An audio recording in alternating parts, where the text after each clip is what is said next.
Subscribe to Android Discovery channel. And press the bell icon to watch the interesting and exciting technology video first. Design, hardware, what's in the box. If you keep up with H&D Global's product lineup, the Nokia 8V might look familiar. That's because this phone is essentially a Verizon version of the Nokia 8.35G, which arrived in the United States in September. The only notable difference is that the Nokia 8V supports some Wave 5G, while the 8.3 does not. Both phones are the same price, $700, so either this is the first Android phone without the infamous 5G tax, or the Nokia 8.3 has a more comfortable profit margin. Industry speculation aside, the Nokia 8V is a chonker of a phone. I've been using the smallest Galaxy S20 as my main phone for a few months now, and the 6.81-inch screen on the Nokia 8V is gargantuan in comparison. The phone is physically larger and heavier than the Galaxy Note 20 Ultra and OnePlus 8T, both of which are already considered by most people to be extremely large. H&D Global has opted to use an IPS panel for the display, even though some phones hundreds of dollars less have higher quality AMOLED screens, such as the $500 Pixel 4a 5G and £379 OnePlus Nord, and it only operates at 60 Hz.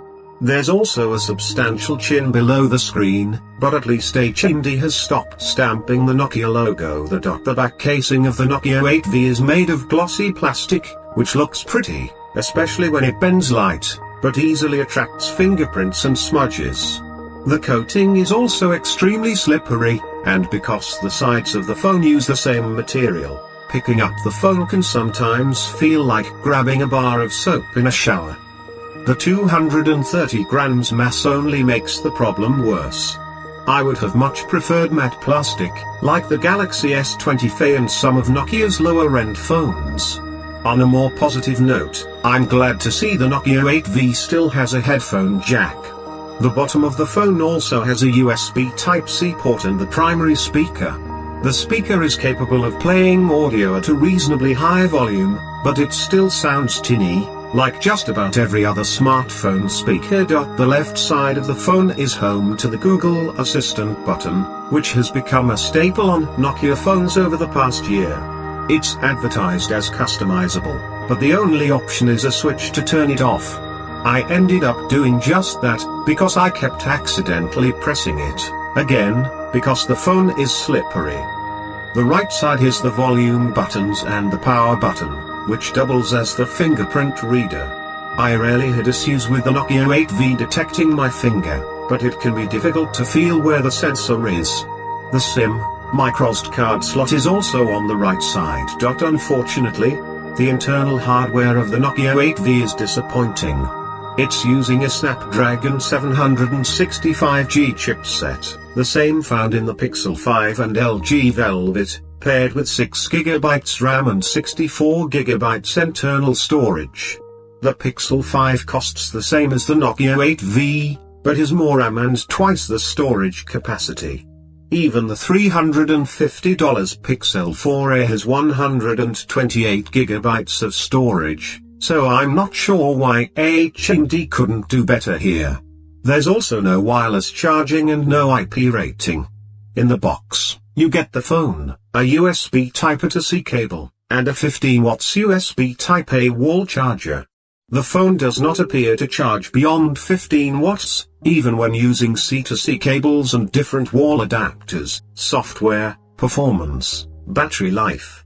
All of H&D Global's Android phones stay close to stock Android, and the Nokia 8V is no exception. The phone has a clean build of Android 10, with an upgrade to Android 11 coming soon. Verizon does include a handful of pre-installed applications, but most of them are account management tools, and you can uninstall all the third-party apps, Audible, Yahoo Mail, etc. Performance is great across the board. The Snapdragon 765G is plenty fast, as long as you're not playing graphically intense games. However, There is one critical drawback to the Nokia 8V's software: long-term support. The phone is advertised as having 2 cycles of Android updates, but H&D Global confirmed to me that the promised Android 11 update counts as one of the 2 cycles. That means the Nokia 8V will get Android 11 at least 4 months late, then Android 12 at some point, and that's it. There's also only 24 months of promised security updates. That level of software support for a $700 phone is embarrassing. Google's phones have offered 3 years of OS and security updates starting with the 2016 Pixels, and Samsung recently guaranteed 3 OS upgrades for most of its devices.